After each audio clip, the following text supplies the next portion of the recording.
बहुत ध्यान से सुनिए। यदि आप किसी परिस्त्री गमन, बहुत शास्त्रों में बार बार आता है तो आप मान लीजिए बात, अगर आप परिस्त्री गमन करते हैं तो फिर केवल बातें बना लीजिए, बात समझ में नहीं आएगी आपको, ये अध्यात्म समझ में नहीं आएगा, ऐसे उड़ जाएगा, पकड़ में ही नहीं आएगा। ना स्त्री प्रसंगी, स्त्री प्रसंगी आप तो परिस्त्री गमन नहीं करते, पर जिसको मित्र बनाए हुए हैं वो व्यभिचारी परिस्त्री गमन करने वाला है, तो उसके संग से आपका हृदय मलिन हो जाएगा। श्री शौभरी जी महाराज, संगम त्यजेत मिथुन व्रति नाम मुमुक्षु सर्वात्मना न विसजेत बहिरिंद्रियाणि। ऐ मुमुक्षु, संसार सागर से मुक्त होने की इच्छा रखने वाले उपासक, संगम त्यजेत, संग का त्याग कर दो। किनके? जो केवल मैथुन सुख को ही परम सुख माने हुए हैं। संगम त्यजेत मिथुन व्रति नाम मुमुक्षु। आप इस संसार से मुक्त होना चाहते हैं तो ऐसे लोगों का संग भी त्याग कर दें।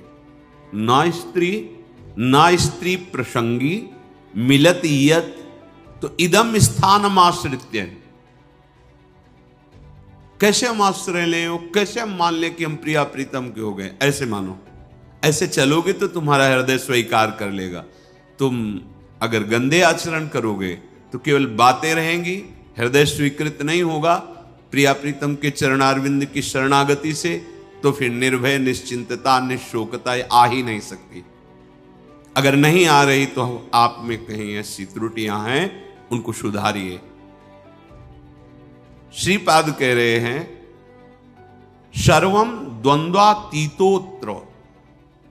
ये जो प्रिया प्रीतम के चरणारविंद की निश्चिंत बेपरवाह करने वाली स्थिति है, ये आती है द्वंद्वातीत होने पर। द्वंद्व, शत्रु मित्र, मान अपमान, निंदा स्तुति, हर्ष शोक, जय पराजय, ये सब द्वंद्व के अंतर्गत आते, जन्म मृत्यु आदि। अगर आप श्री वृंदावन का आश्रय लेकर ये सावधानी करते हैं कि अपने चित्त से चिंतन राधा राधा राधा, कोई पद गाए, वृंदावन की परिक्रमा का चिंतन, यमुना जी का चिंतन, सत्संग का चिंतन, रसिकों का चिंतन, यहां की किसी एक लता को अपने नेत्र में बैठा लो, रोज उसको प्रणाम करो, मन से आलिंगन करो, दर्शन करो, कहीं भी हो, एक लता आपको प्रिया प्रीतम की प्राप्ति करा देगी। वृंदावन की लता सम कोटि कल्प तरुणाई। बड़े भाग्य, अहो भाग्य। बात मान लो, बस सच्ची बताना, आपका चित्त संसार का चिंतन करता है या प्रभु का? सच्ची बताना। अपने तो घर के हैं, ऐसे पूछा, उनका संसार का, तो हम कहा हम खोपड़ी के बल खड़े होकर समझाएं तो भी समझ में नहीं आएगा आपके। क्यों नहीं समझ में आएगा? चित्त का चिंतन संसार का हो रहा है तो हम भगवान को कैसे जान जाओगे? संसार के चिंतन से रहित जो चित्त होता है उसको जानना नहीं पड़ता, भगवान खुद परिचय दे देते हैं। सोई जाने जेहि देहु जनाई। भगवान क्या है, भगवान कैसे हैं, भगवान का कैसा ये संसार रूप है, भगवान की कैसी दिव्य लीला है, ये सब स्वयं जगत गुरु भगवान आपके हृदय में बता देंगे। आपका कार्य है एकमात्र भगवान की आज्ञा पालन करना। भगवान की आज्ञा है मेरा अनन्य चिंतन तुम करो और बेपरवाह हो जाओ। जो तुम्हें कर्तव्य कर्म मिला उसे करो और मेरा नाम जप करो, अनन्य चिंतन करो। मैं योगक्षेम देख लूंगा, मैं तुम्हें संसार समुद्र से पार कर दूंगा, मैं तुम्हारे सारे पाप नष्ट कर दूं। ये भगवान के वचन हैं। आप ऐसे वृंदावन की एक लता का चिंतन करने से भगवत प्राप्ति हो जाएगी। आप करो, देखो तो। ये लता जानते हो, बड़े बड़े परमहंसों के द्वारा वंदनीय पूज्य जो प्रेम रस में डूबे हुए महापुरुष, वो श्री जी की सेवा के लिए यहाँ खगमृग पशु पंछी लता बने हुए, मलिन नेत्र है इसलिए हम नहीं जान पा रहे। द्वंद्वातीतोत्र, बिना द्वंद्वातीत स्थिति हुए आप प्रभु के आनंद को नहीं प्राप्त हो सकते। अनुकूल मिला तो हर्षित हो गए, प्रतिकूल हुआ तो शोकित हो गए, जय हुई तो ढोल बज रहे हैं, पराजय हुई तो निराश हो। एक वो स्थिति है। भगवदानंद जानने के लिए पहले द्वंद्वातीत होना अनिवार्य है। निर्द्वंदो भवति, ये भगवत चिंतन परायण अंतःकरण में ही ये भागवतिक तत्व का अनुभव होता है। जैसे निर्मल जल, शांत जल तो नीचे की वस्तु दिखाई देती है, ऐसे ही जो आत्म तत्व से प्रकाशित हो रहा है अंतःकरण, उसी के बल से आप वहां तक दृष्टि पहुंच जाएगी जो अपना स्वरूप है, जो मैं है। अध्यात्म को बातों से नहीं जाना जाता। निरंतर चित्त की स्थिति को जहां जानना है वहां लगाना है। संसार से चित्त हटाए बिना प्रभु को जान नहीं सकते, पक्की बात समझिए। फिर जानना नहीं पड़ेगा, वो तुम्हारे हृदय में बैठे मिलेंगे। जा ही न चाही कबों कछु, क्योंकि चाह ही चिंतन कराती है संसार का। जब कोई चाह ही नहीं, चिंतन ही नहीं संसार का, न सोचती न कांक्षती, तो ब्रह्मभूत हो गए। प्रसन्न आत्मा, अखंड प्रसन्नता जागृत हो गई। कंदादि भीर परवशै कल्पयन देह वृत्तिम, निरपेक्ष भाव से शरीर से भी रहेंगे, इसकी भी कोई परवाह नहीं। चित्त से तभी चिंतन अखंड बनेगा। देह चिंतन, देह के निर्वाह का चिंतन आराध्य देव पर, जो हमें उपासना या कर्म कर्तव्य मिला है उसे दृढ़ता पूर्वक करते हुए भगवत स्मरण परायण, जो मिल जाए भगवत इच्छा से देह पालन हेतु, वो वस्त्र, वो भोजन, विलासिता का भाव अंदर नहीं होना चाहिए। जैसे प्रभु रखे तो अत्युज्वल भाव आपके हृदय में प्रकाशित हो जाएगा।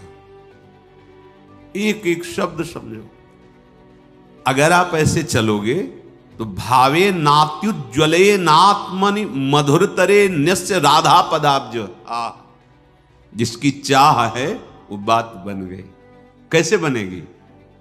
किसी भी स्त्री की तरफ काम भाव से मत देखो, चरणों की तरफ देखो, निकल जाओ। ज्यादा मनमानी करोगे तो ये जीवन व्यर्थ चला जाएगा। ऐसे लोगों की संगोष्ठी में मत बैठो जो वासना को जगाते हैं और वासना को बढ़ाते हैं। सीधाम वृंदावन का आश्रय लेकर रसिकों की बताई पद्धति से उपासना, तो अपने आप द्वंद्वातीत होते चले जाएंगे।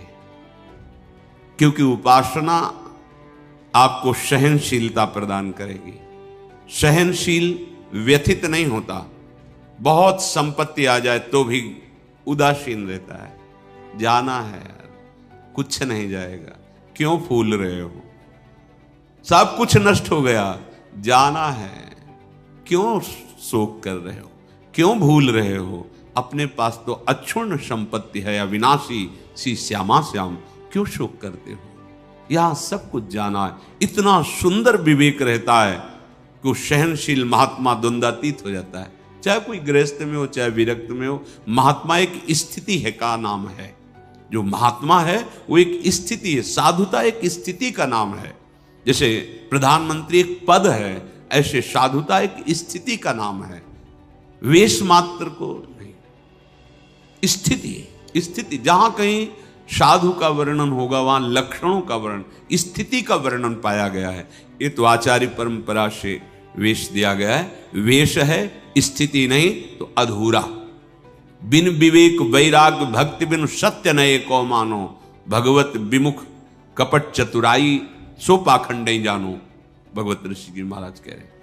अगर वेश है और उद्देश्य भी पक्का है तो सोने में सुगंध मानो।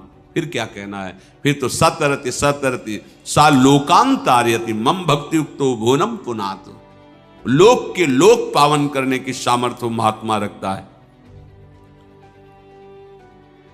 हम देह को बहुत दुलार करते हैं, इसी के भरण पोषण में, इसी की चिंता में। देख लो, आप देखो, इसी की चिंता में, इसी के भोगों में, इसी के संग्रह में, तभी हम द्वंद्वों पर विजय प्राप्त नहीं कर पाते। यदि हम भगवत चिंतन परायण हों तो इतना सुंदर विवेक जागृत हो जाता है, हर द्वंद्व में वो सम रहता है, स्तुति में, प्रशंसा में, निंदा में, अपमान में, चाहे जैसी परिस्थिति हो, इतना सुंदर विवेक रहता है, वो अपने को बचा लेता है, उसमें फंसने नहीं देता। तो क्या स्थिति आती है? ऐसे उपासक बोले अत्युज्वल, मधुर से मधुर चित्त में श्री राधा चरणारविंद का प्रकाश, ये परम लाभ। यत पाद पद्म नक्षचंद्र मणि छटाया, ऐसी अद्भुत छटा प्रेम की विकलता आ जाए तो द्वंद्वम वृंदावनांतरगमय दिन निशा नित्य तन्नाम जापी। आहा, श्रीपाद कह रहे हैं यदि आप, अब देखो जो ऊपर बताया कि इस पर आपको सावधान रहना है, तो इस पर हमारे पास बल नहीं है कि हम रोक सके, तो कह रहे हैं नित्य निरंतर तन नाम, उनका नाम जप करो। किनका? जिनका वृंदावन है, राधा राधा राधा। द्वंद्वम वृंदावनांतरगमय दिन निशा नित्यम तन नाम जापी। क्या परेशानी? राधा राधा राधा राधा। ना तो पवित्रता अपवित्रता का कोई, ना कोई ऐसा कि इस समय नहीं, इस समय, हर समय श्रीपाद के दिन निशा, रात दिन, नित्यम तन नाम जापी। जो तन नाम जापी है वो न स्त्री प्रसंगी मिलती, यद इदम स्थानमाश्रित सर्व। वो साध्य साधन से, वो काल के भय से, तीनों तापों के भय से, पाप पुण्य के बंधन से, हृदय के अंधकार का नाश करके दिव्य ज्ञान प्रकाशित, समस्त द्वंद्वों पर विजय, ये सब प्राप्त हो जाता है। अच्छे से समझ लो, वृंदावनांतरगमय दिन निशा नित्य तन नाम जापी। रात दिन वृंदावन में जिनकी जय घोष होती रहती है, महारानी जो राधा राधा राधा राधा राधा। लालजू के हृदय का आह्लाद, प्रेम मूर्तिमान सांद्रानंद घन प्रेम मूर्ति किशोरी, राधा राधा। मान लो सब स्थितियां आपके हृदय में आ जाएंगी। अब बातें केवल करो और नाम जप ना करो, धाम चिंतन सत चिंतन न करो, फिर ये स्थिति कहां से आएगी? जहां चिंतन करते हो वही दशा आएगी आपके अंदर। विषयों का चिंतन करते हो तो विषयों की दशा आएगी। विषय नाशवान, परिवर्तनशील, शोक में, दुख में, दुखालयम में दुख ही तो है। तो यही आपको प्राप्त हो रहा है। बचना चाहते हो इससे, और चिंतन करते हो वही जिससे आपको ये दुख प्राप्त हो। चिंतन बदलो, आचरण बदलो, लक्ष्य आपका दृढ़ हो। असत नहीं सत, असतो मां सदगमय। जो हम असत शरीर असत व्यवहार में हैं, अब हमारी यात्रा सत की होगी, सच्चिदानंद की होगी। श्री विदुर जी महाराज धृतराष्ट्र जी को उपदेश करते हैं। नवद्वारमिदं वेश्म त्रिस्थूणं पंच साक्षिकं क्षेत्रज्ञाधिष्ठितं विद्वान् यो वेद स परः कविः। हे महाराज धृतराष्ट्र, आंख, कान आदि ये 9 द्वार वाला जो देह है, शतोगुण रजोगुण तमोगुण रूपी खंभों से ये स्थित है, अर्थात त्रिगुण के द्वारा ही इसकी रचना हुई है। 5 ज्ञानेंद्रियां विषयों को भोगने वाली हैं, परिचय कराने वाली। आत्मा राजा की तरह विराजमान है। इस महल में 9 द्वार वाले राजा की तरह आत्मा विराजमान है। अब मंत्री बड़े बेईमान हो गए, गलत सलाह देने लगे। बुद्धि मन ये मंत्रणा का परिकर है। जैसे राजा को लुभायमान करके दस्तखत करवा ले, ऐसे मन बुद्धि हमको बार बार पढ़ो, ये भोग लो, ये देख लो, ये खा लो, ये सूंघ लो, ये ऐसा करो, ऐसा करो, बड़ा सुख मिलेगा। हम राजी होते चले गए और हम फंस गए। अब अपने आप से अपने आप का उद्धार करो, भगवान जो कह रहे हैं। अब होश में हो जाओ, तुम्हारे सलाहकार गलत हैं। जांच कैसे करें? संत सदगुरुदेव की वाणी, शास्त्र वाणी, इससे जांच करो कि हमारे सलाहकार सही सलाह दे रहे हैं या गलत। महाराज, यदि तुम ऐसा नहीं करोगे तो तुम्हारा ये पतन करवा देंगे, तुम्हारी बुद्धि, तुम्हारा मन। वही ज्ञानी है जो तत्व से ये बात जानता है कि शरीर एक घर मात्र है, मैं नहीं हूं। ये इंद्रियां सेवक हैं, ये मैं नहीं हूं। ये मन बुद्धि सलाहकार हैं आपके, आप नहीं हैं। पर आप कभी ऐसा नहीं देखते। आप शरीर को मैं देखते हैं, मन इंद्रियों को मैं में मिला लिए हैं कि मैं खा रहा हूं, मैं देख रहा हूं, मैं भोग रहा हूं, मैं चल रहा हूं। चाहे कर्मेंद्रीय विषय हो, चाहे ज्ञानेंद्रीय विषय हो, चाहे अंतःकरण, आप उसे मैं से लिए हुए हैं। तो वही ज्ञानी है जो इस बात को तत्व से जानता है। विदुर जी महाराज कह रहे हैं, जो कोई भी नशा करेगा, मत्तः, शराब पीना, गांजा पीना आदि आदि जो नशे हैं, नहीं भाई। देखो, भगवान का प्रसाद जिसे कहा जाता है, उस सर्व दुखों का हरण करने वाला है।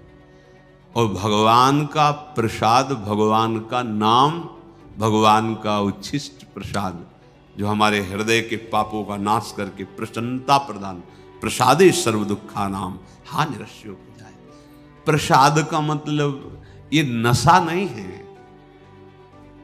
जो करते हो हम प्रणाम करते हैं, पर हमारा शास्त्र कहीं ऐसा किसी भी उपासना में किसी भी उपासक को आदेश नहीं करता।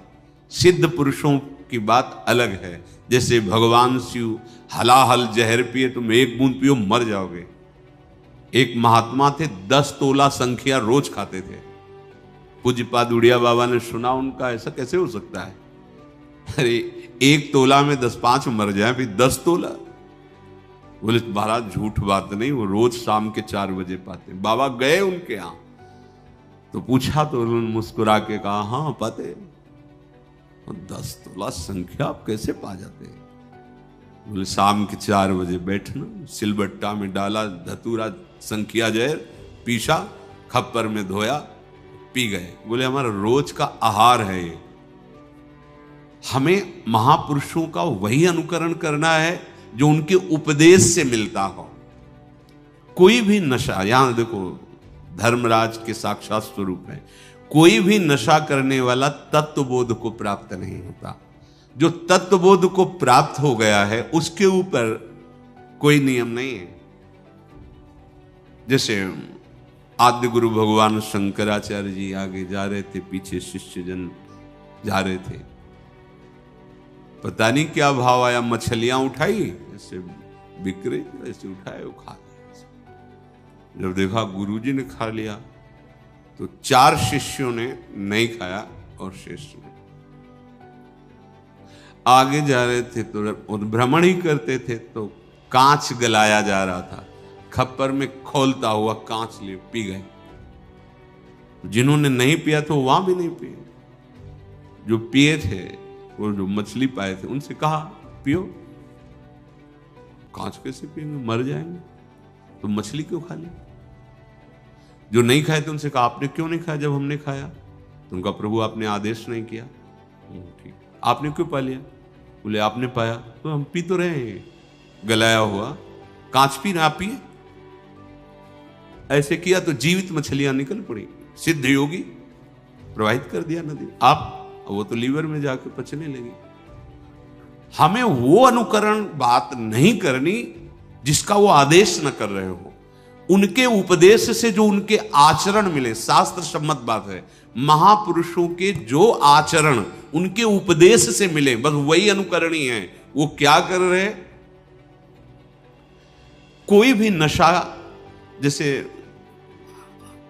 कहते हैं भाई, हमने सुना है ऐसे, फिर ध्यान में अल्यो ब्रह्म लोग पहुंच गए। भाई हम प्रणाम करते सिद्धों को, हम उनके चरण सेवक हैं, पर हम अपने जैसे साधकों के लिए कह रहे भाई सिद्ध पुरुष तो हलाहल पिए हो जाने, उनका काम, उनकी मस्ती, वो तो भगवान को प्राप्त हो गए। भैया उनका काम बन गया है, उनमें भगवान में अंतर नहीं। जैसे सखागण और गौवें गोपगण फंस गए दावानल में, कन्हैया बचाओ, तुम्हारे सिवा कोई नहीं बचा सकता। बोले भैया आंख मूंद लो, मुंह में पी गए, पूरे ज्वाला को पी गए मुंह में। एक कोयला लाल लाल रखो मुंह में, अभी रख पाओगे? नहीं, भगवान के मुख से साक्षात अग्नि का प्रादुर्भाव हुआ है। भगवान उसी जगह उसको रोक ले, आओ अपने स्थान पे आ जाओ, भगवान ही तो सर्व रूपों में। तो जो भगवान को प्राप्त महापुरुष हैं उनमें और भगवान में अंतर नहीं। ब्रह्मविद ब्रह्मविभूत। अब उनके ऊपर आप ही ऐसे नहीं कर सकते कि ये खा रहे हैं, बड़े सिद्ध महापुरुष थे। तो जहां भिक्षा नहीं लेनी चाहिए वहां से निकले, रोटी बन रही थी, ला रहे रोटी, तो डर गए महाराज जी, अरे ला, इसमें रोटी लिया, कहा इसमें कहीं वो है जो उन्होंने सब है कुछ, ब्रह्मार्पणम ब्रह्म भगवद अर्पण कर। लेकिन वो आचरण हमारे लिए जो आदेश करें वही अनुकरणीय नहीं है। महापुरुष जो आचरण कर रहे हैं वो आचरण उनके उपदेश से मिलता है कि नहीं? अगर नहीं मिलता तो हम प्रणाम करते हैं, वो हम कर नहीं सकते। कोई भी नशा साधक को, हम सिद्धों के लिए नहीं कहते हैं, कोई भी नशा खा करके आप भगवत तत्व का चिंतन, भगवत बोध नहीं प्राप्त कर सकते। सबसे बड़ी कमी, आपको उस नशे में सुख लग रहा है क्योंकि बुद्धि शिथिल होती है, तो आपको लग रहा है बड़ा आनंद आ रहा है।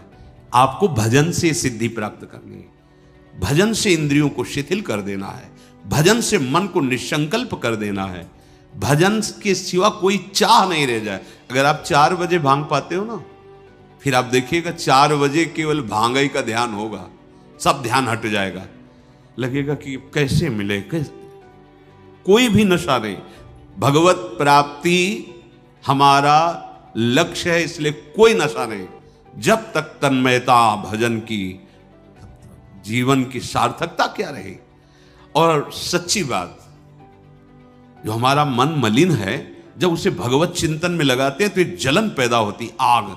जैसे आग से स्वर्ण तेजस्वी होता है, मल नष्ट होता है, ऐसे ही मन जो हमारा पतित हो चुका है, वो उच्च अवस्था को पहुंचने के लिए भजन के बल से जब चढ़ता है तो वो निर्मल होता है। उस जो ताप प्रकट होता है वो पाप को जलाता है, हम सह नहीं पाते। नहीं, मना कर रहे हैं।